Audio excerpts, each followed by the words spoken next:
उमा जी नमस्कार, स्वागत है आपका। नमस्कार। हाँ। सबसे पहले तो यही सवाल पूछूंगा मैं, जनता जनार्दन है, कैसी हैं आप? आप कैसी हैं? अब मैं कैसी हूँ? जी। बहुत अच्छी हूँ मैं। चलिए, लंबी लड़ाई लड़ी आपने महिला आरक्षण की।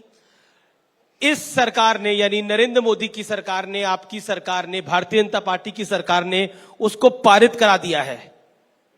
आप कितनी खुश हैं और क्यों खुश हैं? 1996 में जी मैंने सुना है, कांग्रेस ने जो कहा है कि उसके पहले भी आता रहा, मुझे नहीं पता क्योंकि तब मैं संसद में मैं तो 90 से पहुंची हूँ। तो 1996 में देवगौड़ा जी सबसे पहले इस बिल को पेश करने वाले थे और पूरा हाउस ये तय किए था कि हम एक मत से, ध्वनि मत से पारित कर देंगे निर्विरोध। लेकिन मैं खड़ी हो गई, ये पार्लियामेंट के रिकॉर्ड में है, और मैंने कहा कि प्रधानमंत्री जी आप इस बिल को रोक लीजिए तब तक जब तक कि इसमें आप एसटी, एससी और ओबीसी का कोटा क्लियर ना कर दें। उन्होंने मेरी बात का सम्मान रखा और उन्होंने वो सिलेक्ट कमेटी को भेज दिया। उसके बाद हमारे पिटिशंस वहाँ चलते रहे और उसके बाद में वो सरकार गिर गई। फिर उसके बाद में अटल जी की सरकार बनी, तो पार्लियामेंट में मेरा उतना पॉइंट रेस करने के बाद उसके समर्थक नीतीश, लालू, मुलायम जी, चंद्रबाबू नायडू जी सब हो गए थे और वो हमारी सरकार का समर्थन कर रहे थे। तो अटल जी फिर उस बिल को नहीं लाए क्योंकि हमारे एनडीए के जो पार्टनर थे उस समय के, जो हमारे पार्टनर थे कोलिजन के, वो ओबीसी कोटा के पक्ष में थे। जी। लेकिन बीजेपी और कांग्रेस ओबीसी कोटा के बगैर पास कराने के पक्ष में थी। उस समय बीजेपी और कांग्रेस एक थे। अभी जब ये आया, अब तो कांग्रेस कह रही है कि हाँ, नरेंद्र मोदी जी की मंशा नहीं है, बीजेपी की मंशा नहीं है। हाँ, लेकिन उस समय पर कांग्रेस ने भी बीजेपी का साथ दिया था और दोनों ने मिल के कहा था कि उमा भारती ने गड़बड़ कर दी, ठीक है। और अब वो लोग अब अपनी बात कह रहे हैं, उसके पीछे उनके अपने कारण हो सकते हैं, लेकिन मेरा ओबीसी पे स्टैंड 96 से लेके अभी तक एक जैसा रहा। निश्चित रूप से रिजर्वेशन आना चाहिए। महिला कितनी भी पढ़ी लिखी हो, कितनी भी लायक हो, हिचकती है राजनीति में आने में, तो रिजर्वेशन होगा तो मजबूर हो जाएगी, अपनी शक्ति का प्रयोग करेगी वो।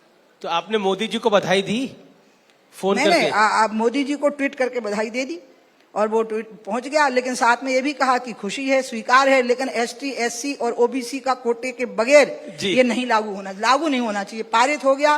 गणेश चतुर्थी के दिन महिला बिल पारित हुआ। ये अपने आप में बहुत शुभ लक्षण है पूरे विश्व की महिलाओं के लिए, भारत की महिलाओं के लिए। वो अधिकार संपन्न होंगी और पुरुषों से भी आगे बढ़ेंगी, क्योंकि ये जो युग है ना, ये है बुद्धि का, ये शरीर की शक्ति का युग नहीं है, बुद्धि की शक्ति का, और बुद्धि की शक्ति में महिलाएं आगे हैं, तो महिलाएं आगे बढ़ जाएंगी अब इसके सहारे। ये तो है। जी, लेकिन आपकी बेहद करीबी मित्र रही, आपके साथ मेंबर ऑफ पार्लियामेंट रही, मंत्री रही, स्वर्गीय सुषमा स्वराज, उन्होंने भी बहुत लंबी लड़ाई लड़ी महिला आरक्षण के लिए। आज उनको आप कैसे याद करती हैं?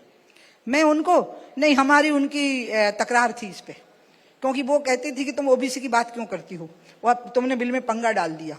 और ये बात ना सिर्फ वो कहती थी, कांग्रेस की और बीजेपी की महिलाएं एकजुट होकर के मेरे को डांट पिलाती थी। मैं इनसे बहुत छोटी थी, लेकिन ये डांट देती थी इसलिए मुझे कि तुमने पंगा डाल दिया। और मैं कहती थी कि जो डिप्राइव्ड सेक्शन है ना, उसको हमें देना है, यही सोच के हम दे रहे हैं। तो सारी महिलाएं पिछड़ी हैं, ये सत्य है। जो बहुत पढ़े लिखे घरों की महिलाएं हैं, पैसे वाले घरों की, वो भी कहीं ना कहीं पिछड़ी हैं।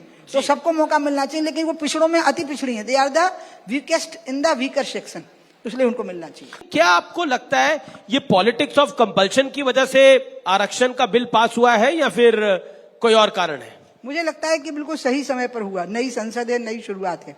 और एक बात और बता दूं कि प्रधानमंत्री जी ने महिलाओं को बहुत महत्व दिया, ऐसा कभी किसी सरकार में नहीं देखा। हमने कभी वुमेन डिफेंस मिनिस्टर नहीं देखी, हमने कभी वुमेन फाइनेंस मिनिस्टर नहीं देखी, हमने कभी वुमेन्स कॉमर्स मिनिस्टर नहीं देखी, हमने कभी वुमेन एचआरडी मिनिस्टर नहीं देखी। इसके पहले महिलाओं के 2-3 विभाग रिजर्व थे। रिजर्व पहला था मामला। एसटी, वो क्या बोलते हैं, क्या आंगनबाड़ी, महिला बाल विकास, टूरिज्म और कल्चर, ये इनको दे दो और बस काम चलाओ, इतने में ही रहो तुम लोग। लेकिन पहली बार ऐसा हुआ है कि प्रधानमंत्री जी ने उन, और सबसे महत्वपूर्ण जो कैबिनेट की कमेटी होती है उसमें भी उन्होंने महिलाओं को रखा, विदेश मंत्रालय भी महिला को दिया। इसलिए प्रधानमंत्री जी नारी सशक्तिकरण में भारत के सारे प्रधानमंत्रियों से आगे रहे। इंदिरा गांधी भी उस मामले में मोदी जी के मुकाबले में पीछे रही। जी, एक चीज सोनिया जी भी कह रही है कि मोदी सरकार के खाने के दांत अलग हैं, दिखाने के अलग हैं, मतलब लिटरली उसका मतलब नहीं लेना चाहिए। साथ ही साथ उन्होंने भी 2010 में जब ये बिल आया था तो उन्होंने भी कई सारी बातें रखी थी। क्या कहना चाहती है? और उन्होंने इस बारी भी सदन में बोला ये तो हमारा ही बिल है, ये कांग्रेस का ही बिल है जो नरेंद्र मोदी और बीजेपी कॉपी कर रही है। जिस व्यक्ति के बारे में उन्होंने ये कहा है उस व्यक्ति ने स्वयं जो नई पार्लियामेंट लगी तो स्वयं सारे प्रधानमंत्रियों का स्मरण किया और उनके योगदान का स्मरण किया। मुझे लगता है कि सोनिया गांधी जी को नरेंद्र मोदी जी से बड़प्पन सीखना पड़ेगा। जैसे नरसिंह राव जी सम्मान करते थे अटल बिहारी वाजपेयी जी का और अटल बिहारी जी वाजपेयी जी साथ देते थे जरूरत पड़ने पर नरसिंह राव जी की सरकार का, मैं उन प्रसंगों का स्मरण करके आपका समय कम नहीं करना चाहूंगी।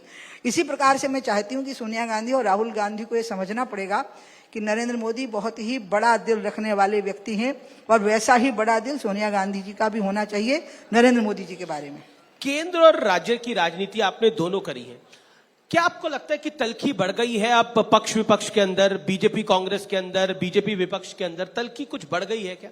उसका कारण है कि असंयत भाषा का प्रयोग। पहले एक दूसरे का सम्मान बहुत करते थे। अब मैं यहाँ का याद दिलाऊंगी, जब हम विधानसभा का चुनाव लड़े थे तो एक बार दिग्विजय सिंह जी ने मेरे बारे में कुछ ऐसा बोल दिया जो उनको खुद लगा कि गलत हो गया, तो उन्होंने प्रेस कॉन्फ्रेंस बुलाई जबकि हम दोनों बिल्कुल एक दूसरे के सामने थे और मैं उनको पछाड़ देने के लिए आमदा थी और मैंने पछाड़ा भी इतना बुरा कि वो खड़े ही नहीं हो पाए फिर उसके बाद। लेकिन उन्होंने माफी मांगी मुझसे तो वह मेरी छोटी बहन है और मेरे मुंह से निकल गया। एक समय ऐसा था जब अटल बिहारी वाजपेयी जी ने इंदिरा जी को दुर्गा कह दिया था, दुर्गा का अवतार। एक दूसरे के प्रति सम्मान था, अच्छे कार्यों की सराहना थी। आज विपक्ष के पास मुद्दा नहीं है। बीते कुछ दिनों में सनातन के ऊपर अटैक जो है वो बढ़ता जा रहा है। कोई इसको HIV एड्स कहता है, कोई कैंसर कहता है, कोई डेंगू कहता है, कोई मलेरिया कहता है, कोई कहता है कि इसको समाप्त ही करना पड़ेगा। आप क्या कहना चाहती हैं? आप एक साध्वी भी हैं। सनातन जो शब्द है ना, उसका मतलब है कि जो सदा है और सदा से है और सदा रहेगा, उसको सनातन कहते हैं। सनातन किसी एक पूजा विधि, एक ग्रंथ, एक पंथ, एक इष्ट का नाम नहीं है जी। सनातन एक संस्कार, परंपरा और अध्यात्म के और धर्म के विभिन्न अनुभवों की जो श्रृंखला चलती जा रही है, वो चलती आ रही है जब से सृष्टि बनी है उसके संतुलन के लिए। तब से जो कुछ अनुभव हुए हैं उसका नाम सनातन है। एक तो ये। दूसरा, जिन लोगों ने ये बात कही है ना, ये पहले भी ऐसा किए हैं। इनकी राजनीति ही, जो द्रविड़ मित्र कशगम की जो राजनीति शुरू हुई, ये मूर्तियों को जूतों की माला पहना के, तिलक काट के, पहुंच के, जनेऊ काट के, तो ऐसा करके हुआ है। उन लोगों ने ये किया है। लेकिन तमिलनाडु में भी आज करोड़ों लोग तिलक लगाते हैं, जनेऊ पहनते हैं, चोटी धारण किए हैं, मंदिरों में भीड़ लगी हुई है। तो जब वो वहीं खत्म नहीं कर पाए तो मेरा आपके माध्यम से रिक्वेस्ट है कि सनातन की बहस को राजनीतिक मंच से दूर कर दीजिए। इसको शंकराचार्यों को इस पर बोलने दीजिए, साधु संतों को इस पर बोलने दीजिए, नेताओं को इस पर पढ़ने की जरूरत नहीं। नेताओं ने ना सनातन धर्म की स्थापना की है और ना नेता सनातन धर्म की रक्षा कर पाएंगे। ये साधु संत करेंगे, विद्वानजन करेंगे।